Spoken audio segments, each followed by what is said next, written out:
আসসালামু আলাইকুম viewers, MRF টেকবিডিতে সবাইকে স্বাগতম।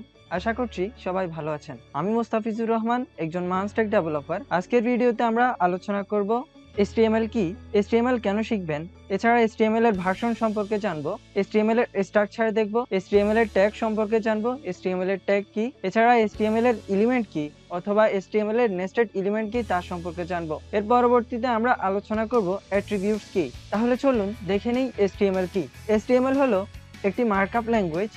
HTML এর পূর্ণরূপ হলো হাইপারটেক্সট মার্কআপ ল্যাঙ্গুয়েজ। WWW এর জনক অর্থাৎ ওয়ার্ল্ড ওয়াইড ওয়েব এর জনক টিম বার্নার্স-লি HTML তৈরি করেছিল। HTML হলো ওয়েবসাইটের মার্কআপ তৈরি করার জন্য একটি স্ট্যান্ডার্ড ল্যাঙ্গুয়েজ। HTML এর সাহায্যে আপনি আপনার ওয়েবসাইটের স্ট্রাকচার বা মার্কআপ তৈরি করতে পারবেন। HTML এলিমেন্টগুলো ব্রাউজারকে বলে দেয় কোথায় কি ডিসপ্লে করতে হবে। এছাড়া HTML শিখতে খুব সহজ, আপনি খুব সহজেই HTML শিখতে পারবেন। এখন আমরা দেখব HTML এর ভার্সন সম্পর্কে। HTML এর বেশ কয়েকটা ভার্সন রয়েছে, যেমন HTML, HTML2, HTML 3.2, HTML4, HTML5। বর্তমানে আমরা HTML5 শিখব। HTML5 শেখার অন্যতম কারণ হচ্ছে HTML এর আগের ভার্সনগুলোর ট্যাগ এবং এলিমেন্টগুলো বর্তমান ভার্সনে রয়েছে, যেগুলো প্রয়োজন। এছাড়া কিছু রিমুভ করা হয়েছে। এছাড়া HTML5 এর সবচেয়ে বড় সুবিধা হচ্ছে সিম্যান্টিক ট্যাগস এবং এটি এসইও ফ্রেন্ডলি। এটি আমাদেরকে এসইও ফ্রেন্ডলি ওয়েবসাইট তৈরি করতে সহযোগিতা করে। এখন আমাদের জেনে নেওয়া দরকার HTML শেখার জন্য আমাদের পূর্বে থেকে কি কি জানা থাকা প্রয়োজন। আমাদেরকে যে বিষয়গুলো জানা থাকতে হবে সেগুলো হচ্ছে কম্পিউটার সম্পর্কে বেসিক নলেজ থাকতে হবে। এছাড়া আপনার কম্পিউটারে অবশ্যই একটি কোড এডিটর অথবা টেক্সট এডিটর ইনস্টল থাকতে হবে, যেমন VS code, Sublime text editor, notepad, notepad plus plus, atom. আপনার কম্পিউটারে যদি কোনো একটি টেক্সট এডিটর ইনস্টল না থাকে তাহলে আপনি আই বাটনে ক্লিক করে টেক্সট এডিটর ইনস্টল অথবা আমাদের এনভায়রনমেন্ট সেটআপ ভিডিওটি দেখে আসতে পারেন। এছাড়া আপনার কম্পিউটারে অবশ্যই একটি ব্রাউজার থাকতে হবে, যেমন Chrome browser, Firefox, Opera mini.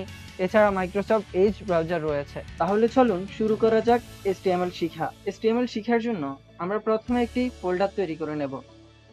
ফোল্ডারের নাম দিচ্ছি লার্ন HTML। দেন আমরা এই ফোল্ডার ওপেন করব। ফোল্ডারটি ওপেন করার পর আমরা এখানে একটি ফাইল ক্রিয়েট করব।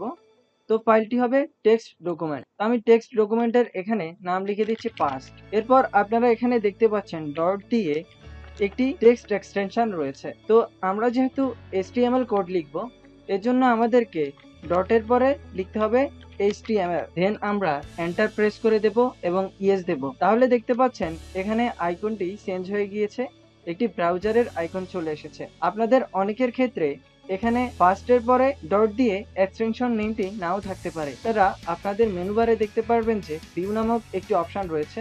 তো ভিউ এর উপর ক্লিক করবেন, এরপরে দেখতে পারবেন যে শো একটি অপশন রয়েছে। এরপর এখান থেকে ফাইল এক্সটেনশন এই অপশনটি চেকমার্ক করে দিবেন। আপনাদের ক্ষেত্রে এটি চেকমার্ক নাও থাকতে পারে। আমাদের ফাইলটি তৈরি হয়ে যাওয়ার পর আমরা এখানে রাইট ক্লিক করে দেব, এরপর শো মোর অপশনসে ক্লিক করব। এরপর এখানে দেখতে পাচ্ছেন ওপেন উইথ কোড একটি অপশন রয়েছে, আমি এই অপশনের উপর ক্লিক করে দিচ্ছি। এই অপশনে ক্লিক করার সাথে সাথে আমাদের ফোল্ডারটি VS কোডে ওপেন হবে। আমাদের ফোল্ডারটি তৈরি হওয়ার পর আমরা আমাদের HTML ফাইলটিকে VS কোডে ওপেন করে নেব। তো আমাদের সকল HTML ফাইল সাধারণত ব্রাউজারে রান করে। ব্রাউজারকে আমরা বোঝাতে হবে আমরা কোন ভার্সনের HTML নিয়ে কাজ করি। এই জন্য কিছু স্ট্রাকচার রয়েছে। আমরা HTML5 শিখব, এই জন্য আমরা এখানে HTML5 এর স্ট্রাকচারটি লিখব। তো আমরা প্রথমে এখানে HTML5 ভার্সনটি নিয়ে যে কাজ করছি ব্রাউজারকে এটা বোঝাতে হবে। এই জন্য আমরা এখানে প্রথমে লেফট অ্যাঙ্গেল ব্র্যাকেট দিয়ে দেব। এরপর আমরা একটি ব্যাংক চিহ্ন দেব। এরপর আমরা লিখব ডক টাইপ। ডক টাইপ লেখার পর এখানে আমরা লিখব HTML। দেন আমরা রাইট অ্যাঙ্গেল ব্র্যাকেট দেব। তাহলে আপনারা বুঝতে পারছেন যে আমরা ডক টাইপ লেখার জন্য কি করব। প্রথমে একটি লেফট অ্যাঙ্গেল ব্র্যাকেট দেব, এরপর হচ্ছে একটা ব্যাংক চিহ্ন দেব, এরপর ডক টাইপ লিখব। ডক টাইপ আপনি ছোট হাতের অথবা বড় হাতের অথবা ছোট বড় একসাথে করে লিখতে পারেন, কোনো প্রবলেম নেই। এরপর আপনাকে বলে দিতে হবে HTML, যেহেতু আমরা HTML5 নিয়ে কাজ করব। এখন আমরা HTML এর স্ট্রাকচার লিখব। HTML এর স্ট্রাকচারের শুরুতেই HTML একটি ট্যাগ রয়েছে। এখন আমরা দেখব কিভাবে আমরা একটি ট্যাগ লিখব। ট্যাগ লেখার জন্য আমরা এখানে দিয়ে দেব left angle bracket. Left angle bracket দেওয়ার পর আমাদের ট্যাগের নামটি দিতে হবে। তো যেহেতু আমাদের ট্যাগের নামটি হচ্ছে HTML, তাই আমি এখানে লিখে দিচ্ছি HTML। HTML লেখার পর আমি এখানে একটি রাইট অ্যাঙ্গেল ব্র্যাকেট দিয়ে দিয়েছি। রাইট অ্যাঙ্গেল ব্র্যাকেট দেওয়ার সাথে সাথে আপনি দেখতে পাচ্ছেন এখানে একটি এক্সট্রা অংশ চলে এসেছে, এটি হচ্ছে ক্লোজিং ট্যাগ। আর আমরা প্রথমে যে অংশটি লিখেছি সেটি হচ্ছে স্টার্টিং ট্যাগ। VS কোড আমাদেরকে ক্লোজিং ট্যাগটি দিয়ে দিয়েছে, কিন্তু আমরা যদি অন্য কোনো এডিটর ইউজ করতাম, যেমন নোটপ্যাড ইউজ করতাম, তখন আমাদেরকে ক্লোজিং ট্যাগটিও নিজের হাতে লিখে লাগতো। আপনারা খেয়াল করলে এখানে দেখতে পারবেন ক্লোজিং ট্যাগের মাঝখানে একটি স্ল্যাশ চিহ্ন রয়েছে। তাহলে আমরা বুঝতে পারলাম স্টার্ট ট্যাগ লিখতে হয় লেফট অ্যাঙ্গেল এবং রাইট অ্যাঙ্গেল ব্র্যাকেটের মাঝখানে ওই ট্যাগের নাম দিতে হয়। আর ক্লোজিং ট্যাগ দিতে হয় কিভাবে? লেফট অ্যাঙ্গেলের পরে একটি স্ল্যাশ, এরপর হচ্ছে ট্যাগের নাম, তারপর হচ্ছে রাইট অ্যাঙ্গেল ব্র্যাকেট। তাহলে আশা করি আপনাদেরকে বুঝাতে পেরেছি HTML এর ট্যাগ কি এবং ট্যাগ কিভাবে লিখতে হয়। এখন আমাদের এই HTML এর স্ট্রাকচারের মধ্যে আরো দুটি ট্যাগ রয়েছে, এগুলো হচ্ছে হেড ট্যাগ এবং বডি ট্যাগ। তাহলে চলুন আমরা হেড এবং বডি ট্যাগ লিখে নিচ্ছি। হেড ট্যাগ লেখার জন্য আমরা প্রথমে লেফট অ্যাঙ্গেল ব্র্যাকেট দিয়ে দিলাম, এরপর লিখলাম হেড, এরপর আমি বডি ট্যাগটিও লিখে নিচ্ছি।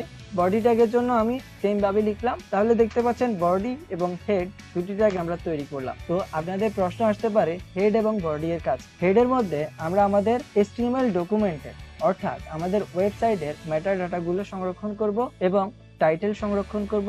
এছাড়া আমাদের এক্সট্রা কিছু CSS অ্যাড করার প্রয়োজন হলে আমরা হেডের মধ্যে স্টাইল ট্যাগ অথবা লিঙ্ক ট্যাগের মাধ্যমে এগুলো যুক্ত করব। এছাড়া আমরা বডি ট্যাগের মধ্যে কি লিখব?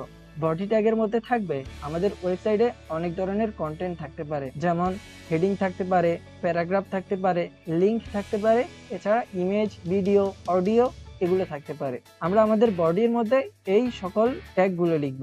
এখন আমরা হেডের মধ্যে একটি ট্যাগ লিখব, এটি হচ্ছে টাইটেল ট্যাগ। টাইটেল ট্যাগের কাজ হচ্ছে কি? টাইটেল ট্যাগ আমাদেরকে আমাদের ওয়েবসাইটের নামকরণ করতে সহযোগিতা করে। তাহলে বলুন আমরা আমাদের এখন ওয়েবসাইটের নাম কি দিতে পারি? যেহেতু আমরা শিখছি HTML, তাই আমরা দিচ্ছি লার্ন HTML। তাহলে আমরা আমাদের ওয়েবসাইটের নামকরণ করে ফেলেছি। ইতিপূর্বে আপনারা জেনে গেছেন ট্যাগ। এখন আমরা দেখব এলিমেন্ট। আপনারা এখানে খেয়াল করেছেন আমি একটি টাইটেল ট্যাগ লিখেছি। টাইটেল ট্যাগের মধ্যে আপনি দেখতে পাচ্ছেন কিছু কন্টেন্ট লিখেছি, অর্থাৎ কিছু টেক্সট লিখেছি।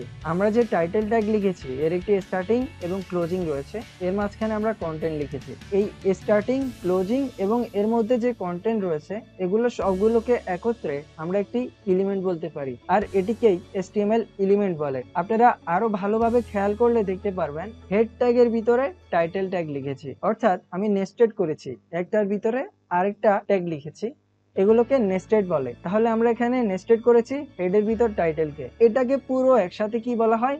Nested element. এখন আমরা আলোচনা করব অ্যাট্রিবিউট কি। অ্যাট্রিবিউট আলোচনা করার জন্য আমরা আমাদের বডি এর ভিতরে একটি প্যারাগ্রাফ নিয়ে নিচ্ছি। তো আমি প্যারাগ্রাফ ট্যাগটি লিখছি, প্রথমে লেফট অ্যাঙ্গেল ব্র্যাকেট দিলাম, এরপর প্যারাগ্রাফের জন্য আমরা কি দিব? পি দেওয়ার পর আমি এখানে রাইট অ্যাঙ্গেল ব্র্যাকেটটি দিয়ে দিলাম। দেখতে পাচ্ছেন ক্লোজিং ট্যাগটিও চলে এসেছে। আমরা এখন আমাদের প্যারাগ্রাফ ট্যাগের মধ্যে কিছু প্যারাগ্রাফ লিখব। তো আমি লিখছি I want to learn HTML, then save করে দিচ্ছি। এখন আমাদের মোটামুটি HTML এর বেসিক স্ট্রাকচার রেডি। আমরা এটিকে চাইলে আমাদের ব্রাউজারে রান করতে পারি। তো আমি প্রথমে এটি সেভ দিয়ে নিচ্ছি।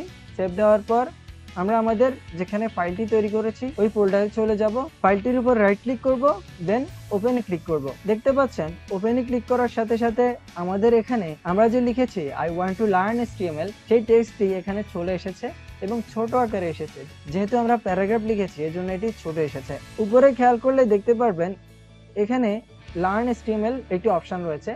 আমরা যে বলেছি টাইটেলের ভিতরে লার্ন HTML লিখলে আমাদের ওয়েবসাইটের নামকরণ করা হবে, তো এখানে আমাদের ওয়েবসাইটের নামটি চলে এসেছে। তাহলে আশা করি আপনারা বুঝতে পেরেছেন কিভাবে আমরা ব্রাউজারে আমাদের ওয়েবসাইটটি রান করব। এখন চলুন আমরা আলোচনা করি অ্যাট্রিবিউট নিয়ে। অ্যাট্রিবিউট হচ্ছে একটা ট্যাগের বৈশিষ্ট্য।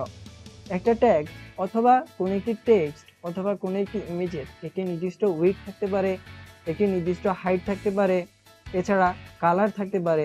তো আমরা যদি আমাদের কোনো একটি ট্যাগের মধ্যে কালার, ব্যাকগ্রাউন্ড অথবা উইডথ অ্যাড করতে চাই তাহলে আমাদের অ্যাট্রিবিউটের সহযোগিতা নিতে হবে। বিভিন্ন ধরনের অ্যাট্রিবিউট রয়েছে যা আমরা পরবর্তীতে জানবো। তো আমরা এখন এখানে একটি অ্যাট্রিবিউট নিচ্ছি, এটি হচ্ছে স্টাইল অ্যাট্রিবিউট। স্টাইল অ্যাট্রিবিউটের ভিতর আমরা আমাদের টেক্সটের জন্য একটি কালার সিলেক্ট করব। তো কালারের জন্য আমরা লিখব COLOR, কালার। এরপর আমরা একটি কালার দিয়ে দেব, মনে করুন আমি ব্লু দিচ্ছি। এরপর আমাদেরকে সেভ করতে হবে। সেভ করার পর আমরা আবার ব্রাউজারে চলে যাব এবং একটি রিলোড দিব। আমাদের টেক্সটের কালারটিও চেঞ্জ হয়ে গেল। তাহলে আপনারা আশা করি বুঝতে পেরেছেন অ্যাট্রিবিউট কি। আমি এখন আপনাদেরকে একটি শর্টকাট দেখাবো যার সাহায্যে আপনি HTML এর স্ট্রাকচারটি মাত্র এক লাইন কোড লিখেই করে ফেলতে পারবেন। তাহলে চলুন আমরা সেই স্টেপটি দেখে নিই। এজন্য আমি আমাদের পূর্বের কোডগুলো কেটে দিচ্ছি এরপর আমি আমাদের HTML ফাইলের মধ্যে লিখছি HTML, তারপর একটি কোলন দিব, কোলন দেওয়ার পর 5 দিব, দেন ট্যাব প্রেস করব। দেখতে পাচ্ছেন আমাদের সামনে HTML এর স্ট্রাকচারটি চলে এসেছে। এখানে আপনারা দেখতে পাচ্ছেন কিছু মেটা ট্যাগ রয়েছে, যা আমরা আগেই বলেছিলাম হেডারের মধ্যে মেটা ট্যাগগুলো ইউজ করা হয়ে থাকে। এছাড়াও অন্য একটি সিম্পল উপায়ে আমরা একই স্ট্রাকচারটি তৈরি করে নিতে পারি। তা হচ্ছে আপনার কিবোর্ডে শিফট বাটন চাপ দিয়ে 1 এর উপর প্রেস করবেন, দেখতে পারবেন যে ব্যাংক চিহ্নটি চলে এসেছে। এরপর এন্টারে প্রেস করবেন, তাহলে দেখতে পাচ্ছেন যে HTML এর স্ট্রাকচারটি আবারও আমাদের সামনে চলে এসেছে। আমাদের আজকের ভিডিওটি যদি ভালো লেগে থাকে তাহলে আমার টেকবিডি সাবস্ক্রাইব করুন এবং পাশে থাকা বেল আইকনটি দিয়ে রাখুন এবং লাইক করতে ভুলবেন না। এছাড়া আপনাদের যদি কোনো প্রশ্ন থাকে তাহলে অবশ্যই কমেন্ট করুন এবং আপনার বন্ধুদের মাঝে ভিডিওটি শেয়ার করে দিন, যাতে তারাও ওয়েব ডেভেলপমেন্ট সম্পর্কে জানতে পারে। ধন্যবাদ সবাইকে।